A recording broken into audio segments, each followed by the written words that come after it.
The National Desk, America's News Now.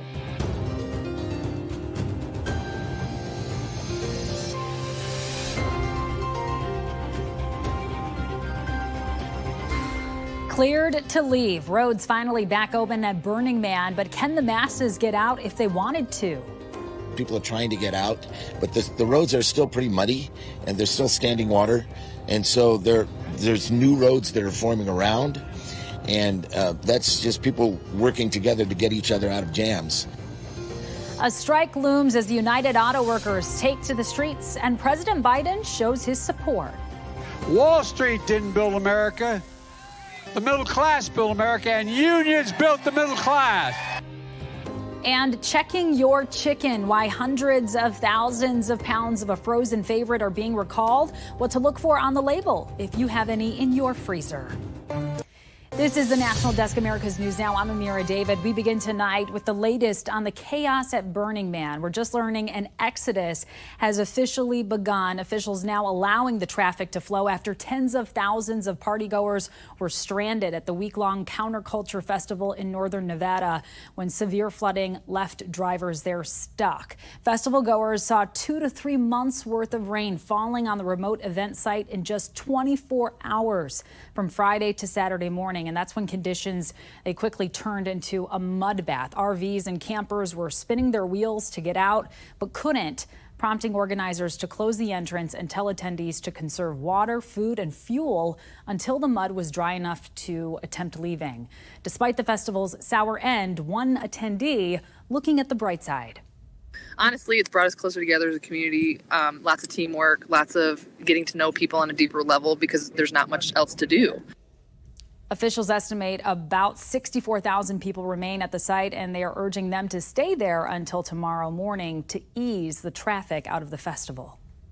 Meantime, the manhunt for a convicted murderer who escaped from a Pennsylvania prison continues tonight, now in its 5th day.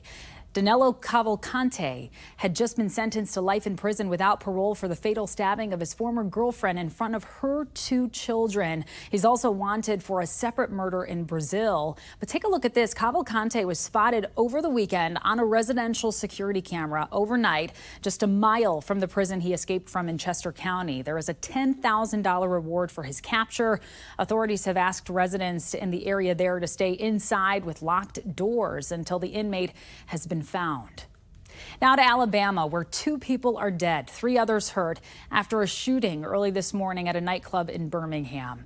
More shots were fired outside of the University of Alabama Birmingham Hospital, but no one was hurt there. The hospital's emergency room was placed on lockdown. Police have not arrested any suspects yet.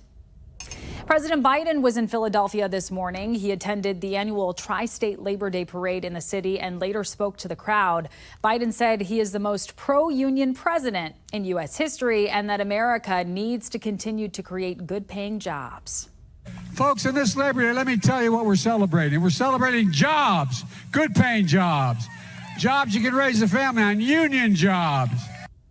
Biden says the U.S. has added nearly 13,500,000 jobs since he took office in January of 21. Meantime, in Detroit, the United Auto Workers took to the streets for the first time in 4 years at the Michigan Labor Day Parade. It comes just 10 days before the UAW contract with the big 3 automakers is set to end. UAW President Shawn Fain has been pressing for a strike if union demands are not met. The union is asking for more pay and benefits and work assurances as the car industry transitions to EV fleets that may need fewer workers to build. The Biden administration has stayed out of talks, but is confident a deal can be reached in time. With UAW, the parties are talking to each other. It always looks like parties are far apart until they're not. And so at this point, the UAW is at the table with the big 3, and we respect their process and are hopeful that they are going to grapple through some hard issues and hopefully come to an agreement that's a win-win.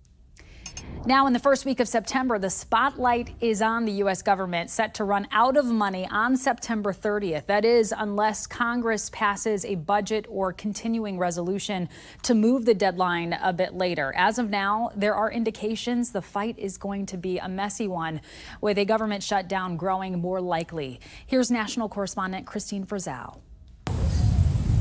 The quiet lull of Capitol Hill serving as a contrast for what to expect in the weeks to come. If you look at all the information we've been able to gather so far, it is a natural step forward that you would have to go to an impeachment inquiry. That impeachment inquiry into President Biden raising accusations GOP lawmakers are doing the bidding of former President Trump, who posted on social media, "Impeach the bum," adding, "They did it to us." I will not vote to fund the government unless we have passed an impeachment inquiry on Joe Biden. Speaking of spending, that top priority for lawmakers could already be stuck in quicksand. One of the most vocal members of the House Freedom Caucus providing us a preview before departing for August recess. We control the power of the purse. Texas Congressman Chip Roy imploring his Republican colleagues to use that power to try to get concrete changes made at the FBI, with social policies in the military, and to push forward a border bill passed along party lines in the House. Or will we curl up in a little ball like we tend to do every single year and say, oh no, they're going to criticize us for a government shutdown? In the Senate, Majority Leader Chuck Schumer already making clear in a letter to his colleagues, quote, House Republican extremists will be to blame for forcing a government shutdown, a prospect some warn is already weighing on American business owners. They are worried. They're very worried. What businesses need to be successful is predictability. You know, predictability, some semblance of, regular order. Regular order not predicted to be widely present on Capitol Hill. We have one bill out of 12 completed because extremists are holding your conference hostage. The hostage taking and finger pointing, though, expected in full force. I'm Christine Frizzell reporting. All right, Christine, thank you. A wildfire in New Jersey is now 70% contained, but 25 buildings there remain threatened as the fire has grown to 831 acres. The fire at Miller Air Park broke out yesterday following a small aircraft crash. Across the country, the National Interagency Fire Center lists 72 large wildfires active at the moment, covering nearly 490,000 acres across 12 different states. This year, the agency lists just under 40,000 fires that have burned just over 2 million acres. Alex Murdaugh's defense team is asking for a new trial. The former South Carolina attorney was convicted in March of 21 for murdering his wife, Maggie, and son, Paul. He is currently serving a life sentence, but his attorneys claim they have new evidence found after the conviction that could change that. We should learn more about it at a news conference tomorrow at 2:30 from the South Carolina State House. More than 245,000 pounds of frozen chicken strips from Conagra Brands are being recalled because they could contain pieces of plastic. The affected cartons say banquet chicken strips meal. They have best buy dates of December 11th, 2024, January 1st, 2025, or January 7th of 2025. At least one person, we understand, has been hurt. Anyone with the product is urged to throw it away or return it immediately. And more than 2 years after the U.S. withdrawal of Afghanistan, tens of thousands of Afghan allies remain in legal limbo. National correspondent Kayla Gaskins joins us with more from Washington. During the 2 decades American troops spent in Afghanistan, they relied heavily on assistance from local Afghan allies. Translators, humanitarian workers. In return for their help, the U.S. promised protection. Making good on that promise proved a daunting task following the chaotic withdrawal in 2021. More than 150,000 allies left to the mercy of the Taliban. Roughly 80,000 made their way to the U.S., the majority on temporary 2-year humanitarian parole visas. Many of those Afghans who escaped to the U.S. now continue to face uncertainty in their lives, uncertainty as their original parole status is set to expire soon. Congress has tried and failed multiple times to agree on a permanent solution. The most recent attempt, the bipartisan Afghan Adjustment Act, establishes a pathway to permanent residency through an intense vetting process. This legislation does both, protects our national security and increases our opportunity to treat individuals, human beings, in a humanitarian way. But it lacks the votes at the moment to advance. The legislation is meant to make up for shortcomings of the overwhelmed special immigrant visa program set up by Congress in 2009. By law, applicants should have a decision for permanent status in 9 months. Most wait 4 or more years, impacting their ability to legally stay and work in the U.S. We are creating a situation where potentially thousands of people are in the United States illegally, which then creates a whole other set of problems. And they didn't come here illegally. The State Department has been sued to address these delays, the government appealing, claiming it's impossible to get through the applications on time. Judges have repeatedly sided with the Afghan refugees and against the State Department. The decision for the most recent appeal expected to come down in D.C. Circuit Court this fall. In Washington, I'm Kayla Gaskins. Coming up, the next presidential election is the first since the Supreme Court overturned Roe v. Wade, how that could impact how voters choose. Then we'll tell you the latest with the storms currently brewing in the Atlantic and Pacific and what they could be named if they get bigger. Plus, a new curfew enforcement program is now in place in the nation's capital in an effort to protect kids from crime. How the program is doing so far, we're back in just 90 seconds.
Despite 4 indictments and 91 felony charges, Donald Trump's support in the 2024 GOP presidential primary remains unmatched.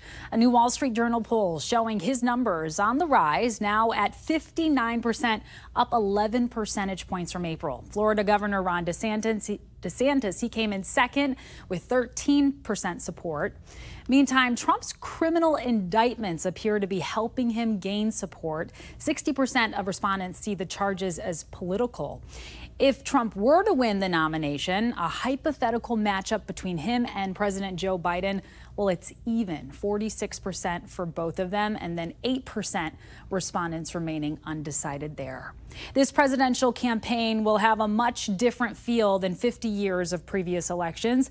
That's because this is the first time since the Supreme Court overturned Roe versus Wade. Until then, it had been the country's landmark abortion legislation keeping access to abortion legal. So how will that affect who voters choose in 2024? Chief political correspondent Scott Thuman has more. Thanks so much. Yeah. On the campaign trail, few subjects can separate candidates as much as the debate over abortion. And on the right, conservatives often clamor for a hardline approach, while a majority of Democrats want that decision left to the mother, not Washington. though where they stand on the true wedge issue not always so clear, including at the recent Republican debate. A 15-week ban is an idea whose time has come. When it comes to a federal ban, let's find consensus. Wisconsin is going to do it different than Texas. I understand Iowa and New Hampshire are going to do different. Anti-abortion groups argue candidates need to be more definitive about their positions. What we learned in 2022 is that candidates that bury their head in the sand really suffer for it because voters just don't know where they are. They don't trust them on the issue, and they really want that clarity. A recent survey shows 28% of those questioned will only vote for candidates who share their position on abortion, the highest number Gallup has recorded. The Supreme Court's overturning of Roe versus Wade last year, sending control back to the states, muddied the waters when it comes to specifics, including for the current president. While anti-abortion groups have criticized President Biden for not saying whether he supports any limits, his team just launched a $25 million ad campaign, painting Republicans' positions as extreme and out of touch. I would literally sign the most conservative pro-life legislation that they can get through Congress. There has to be some form of punishment. For the woman? Yeah, there has to be some form. President Biden and Vice President Harris are determined to restore Roe v. Wade, which has on both sides stoked passions and motivated voters to show up in the past and likely will again in 2024. In Washington, I'm Scott Thuman. Scott, thank you. Gas prices are holding steady this Labor Day weekend. According to AAA, gallon of gas costs around $3.81 today. That's the same average as yesterday, and it's actually a penny lower than where we were last Monday. A month ago, a gallon of gas cost around $3.83, and a year ago, a gallon, well, that was going for an average of $3.79. But gas prices are a bit higher in places like Los Angeles, where a Labor Day record was set at nearly $5.40, up from the previous record of $5.29. Ouch. The National Hurricane Center is monitoring a possible tropical depression in the Atlantic. It has a 90% chance of developing into a named storm in the next 7 days. So experts are tracking it very heavily. It remains in the faraway Caribbean for now, and it's not a threat to the United States as of yet. While in the Pacific, there is a storm brewing off the coast of Mexico. Once again, no threat to land, but another high chance of a named depression, also with a 90% chance to form. Either one could be the 12th major storm so far this year. The next name on the list is Lee, followed by Margot. The National Hurricane Center, meantime, has previously predicted anywhere between 14 and 21 named storms, and we have 3 months still to go in the season. In the Eastern Hemisphere, Typhoon Haiyan made landfall twice in Taiwan over the weekend before moving out to sea today. This is the first typhoon to directly hit the island in 4 years. 78 people were injured, but there were no recorded deaths. This is the Pacific's 11th typhoon of the season. And Russia will not be re-entering a deal that allowed Ukraine to ship grain from its Black Sea ports. Russia's President Putin said no new deal will be reached until the West meets his demands. He made the comments after a meeting with the Turkish president today. Turkey and the UN originally brokered the Ukraine grain deal back in 2022. Meanwhile, Russian attacks on Ukraine, they continue. Ukrainian officials said today that Russia launched more drone attacks on infrastructure in the port city of Odessa. A majority of the drones were shot down. And in southern Ukraine, Romania's defense ministry says Russian drones struck a Ukrainian port on the Danube River, which is just across the border from Romania. Iran may be trying to ease tensions with the U.S. A new report from the UN shows the country has slowed down its efforts to enrich uranium to levels close to weapons grade. Iran continually denies seeking nuclear weapons, but an IAEA official said Tehran has the capacity to make several nuclear bombs. The report comes amid negotiations for a prisoner swap. 4 astronauts have returned to Earth from the International Space Station. This SpaceX capsule carrying the astronauts parachuted down into the Atlantic Ocean off the Florida coast early this morning. The crew included 2 NASA astronauts, 1 Russian and 1 astronaut from the United Arab Emirates. They spent 6 months at the International Space Station. SpaceX launched their replacement crew a week ago. A new study suggests the more you exercise, the less stress and depression you will have. But is it correlation or causation? That's the big question, right? Medical reporter Liz Bonus, she digs into the data. Hey there, everybody. Those cardiovascular workouts, or those that work the muscles and get the heart rate up, they may hold the secret to not ever needing medication for anxiety and depression, according to a new study. Researchers in the Journal of Affective Disorders found those who do workouts that get the heart rate up are much less likely to ever use these drugs compared to those who don't do this kind of activity. Now, the trend was particularly noticeable among men and young adults. This research getting a lot of support here at Ohio's Activate Brain and Body Fitness. So tell me about that. Tell me about the brain benefit. So as a mom of 3 and multitasking and doing a lot of things, this is a time to come here and focus on me. Moms such as Danielle say they get a mental boost when they work out. In this study, researchers looked at those who got in cardio fitness for about 10 years who were age 20 or older. They found the higher their fitness levels, the lower the likelihood of needing antidepressants or anti-anxiety drugs. Overall, those who were fit were about 16% less likely to use these medications compared to those with low fitness levels. In younger people, it was 26% less likely. In men, 21%. As for why this may be true, Adam Ortman, the Chief Exercise Science Officer here at Activate, says when you work the body, the brain responds. Here, they also do brain activities with workouts to boost that benefit. When you're exercising, specifically with your heart rate elevated, primarily in the 65 to 75% zone, your brain is releasing a protein called BDNF, which is essentially miracle grow for the brain. And so what that protein does, it helps promote neuroplasticity. Now, neuroplasticity is a general umbrella term. It refers to the brain's ability to modify, change, and adapt both its structure and function throughout life in response to experience. In this case, it appears to be a response that changes with activity that helps you feel less anxious or depressed.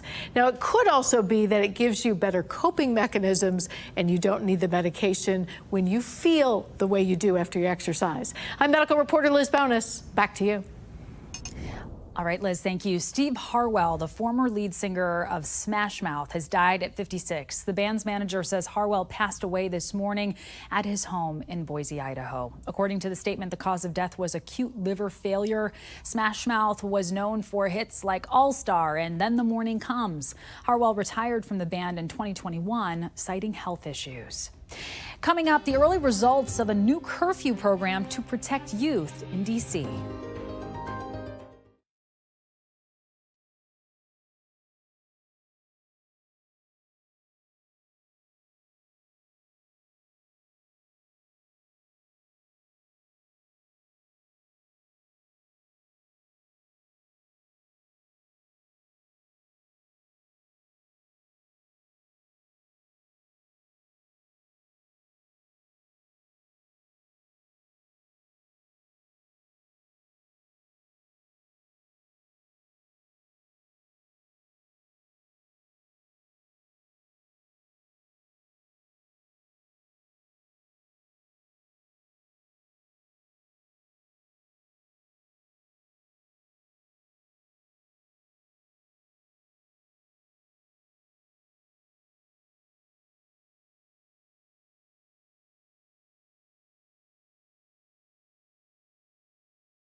We have reporters all across the country in your neighborhoods. We're taking the pulse of America.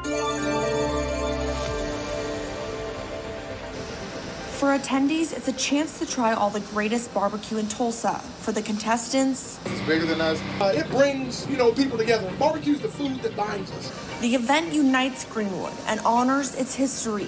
We have 21 competitors, and the 21 competitors represents the 1921 race massacre. It's a beautiful thing, and it just lets us know that, hey, we can all come together, for a good cause, in remembrance of something that happened a long time ago, put that behind us and move on. This competition is something that's very special, and I like doing it. That's why I come back every year. Event director Jesse Foster says the goal of this event is to support small businesses. Washington, D.C.'s new youth curfew pilot program is now in place. Like the curfew that's been in effect since 1995, it applies to children 16 and under between 11 p.m. and 6 a.m. Sunday through Thursday and 12:01 a.m. and 6 a.m. Saturday and Sunday. Officers who find children out during curfew hours will hand them off to the Department of Youth Rehabilitation Services. We want young people to be safe. And we know that oftentimes when they're out at 2 and 3 in these times of night and the morning, that there's a lack of safety for them and others. But the program had a violent start. At least 4 shootings killed 4 people on the first night of the crackdown. However, no children were taken to the facility. It makes me feel proud about it, that I actually was able to provide something for a greater cause. In Charleston, West Virginia, there's now a new way for parents to hand off children in custody exchanges or an online marketplace meetup. Local teen Ethan Cavender came up with the idea for an Eagle Scout project. After talking with the mayor about the need for safe exchange points in the city, he worked to make them a reality. They're at both the police department and the fire station and are under 24/7 video surveillance. Up next, an American tennis player is making history at the U.S. Open, the latest win and the next challenge.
Tennis player Coco Gauff has reached the quarterfinals in the U.S. Open. Gauff is now the first American teen since Serena Williams in more than 2 decades to reach the quarterfinals of the U.S. Open 2 years in a row. Gauff, just 19 years old. She's the 6th ranked tennis player in the world. Her next opponent will be Jelena Ostapenko from Latvia.